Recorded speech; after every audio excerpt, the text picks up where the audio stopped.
Isang masayang araw po. Ito ang ating mga palakihin. Yan po, busy-busy nangangain ng kanilang rasyong damo.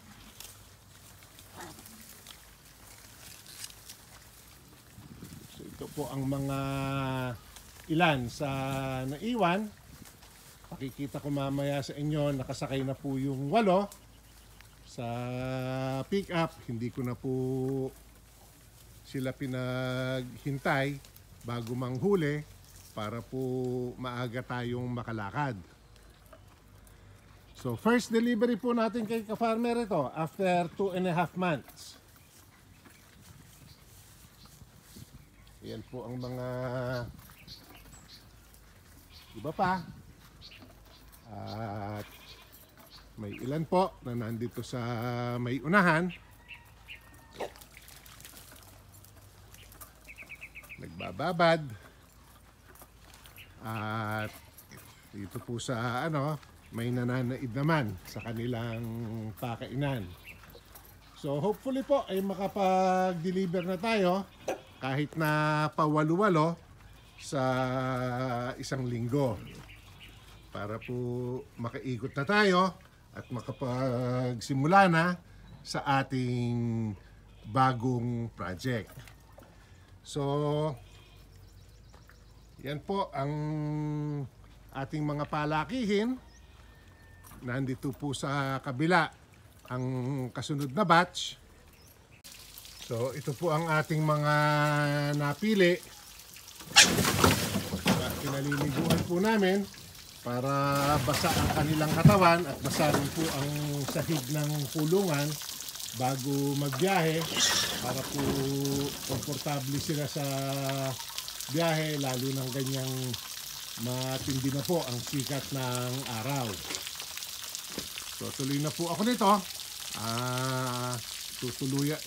Dudugsungan ko na lang po ang ating video. Pagdating ko po sa San Juan Banyo, ang ating pagbababa naman ng mga alaga na i-deliver kay ka-farmer.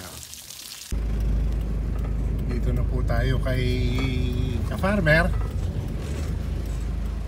Yan po ang bahay. Nandyan siya at nakaparada po si Cardo. Tuloy na po tayo sa itaas sa lechonan para maibaba po natin ang ating dalang mga baboy.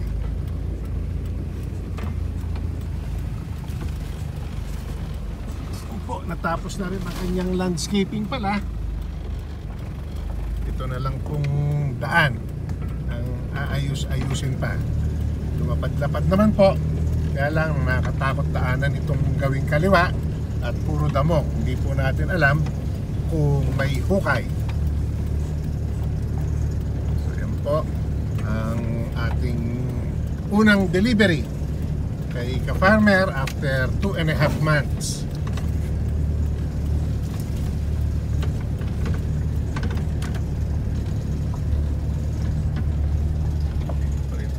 Ang mga abo,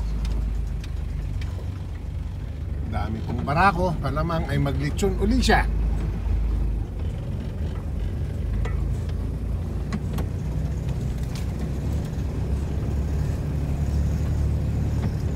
Ayan po, ibababa ko muna, buberta na ako para mai-atras ang ating sasakyan at makapaghanda na po para ibaba ang ating dalang mga baboy. Yan po, nandito na tayo sa itaas at nakapwesto na ang ating sasakyan. Wala po yatang order ng lechon ngayong Friday at wala pong tao dito sa lechonan. Ito po ang mga stock niya pang baboy.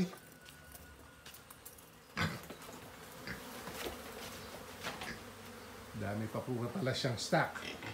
Ito pa po ang nandito at may dala akong 8. So 15 po ang magiging stock na baboy para po ngayong weekend. So hopefully po ay next week makuha ko uling makapagdala ng isa pang set ng 8 para po makabawas-bawas tayo sa ating mga kakainin. So, baba lang po ako. Tawag ako ng makakasamang magbaba itong ating mga dalang baboy na nasa 27 to 32 kilos po ang size ng mga ito. So, prime na prime po sa kanyang mga requirement. Nakabalik na po tayo galing deliver kay ka-farmer at ang ating mga kambing ay excited nang lumabas. Nakaabang na po uli sila dito sa unahan ng gate. Kaya lang, pakakainin po muna natin yung mga naiwang mga palakihin bago sila palalabasin. Kaya po dito muna sila, gala-gala ng kaunti. May rami pa naman po rin silang napupulot dito sa ating looban. Kasi po pag linalabas namin sila, may nakabantay na pastol para po hindi naglalalayo ang ating mga kambing. So yan po, nananaid ng mga mapupulot pang damo at dahon dito sa loob ng farm. At may dalawa rin po tayong bagong anak. So second time nang umanak po dito sa atin sa mga kambing. Yan po, nakapagtakal na ng pakain sa ating mga naiwang palakihin.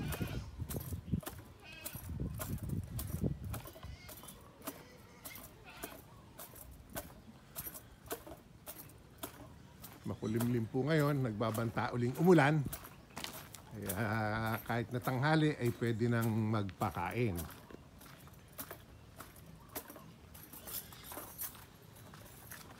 Ito po, bagong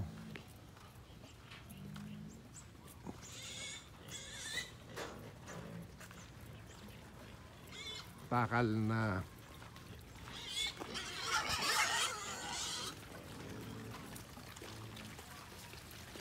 so 41 na lang po itong ating mga palakihin dito.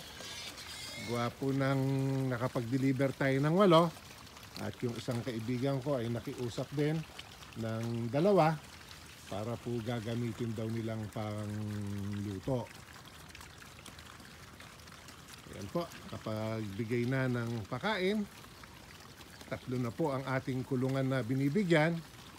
Itong 2 ay pareho po ang diet. Yung po dito sa likurang kulungan, ito po ang ating pinakahuling iwinalay.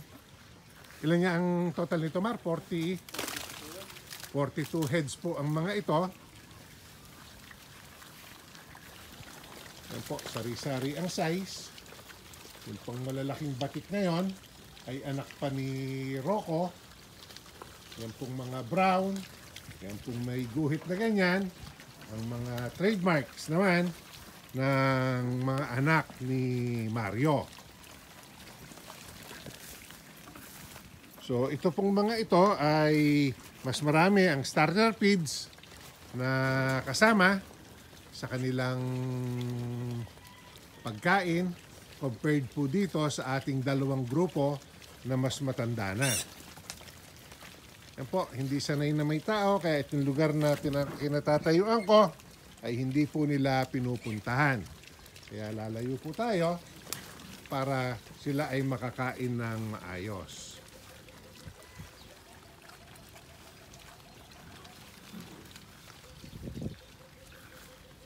At ito naman po ang ating mga dumalaga at inahin, nakatanaw.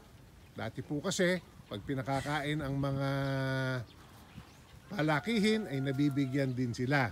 Pero sinasanay na po namin na twice a day na lang ang diet nila, dinadagdagan na lang po ang bigay.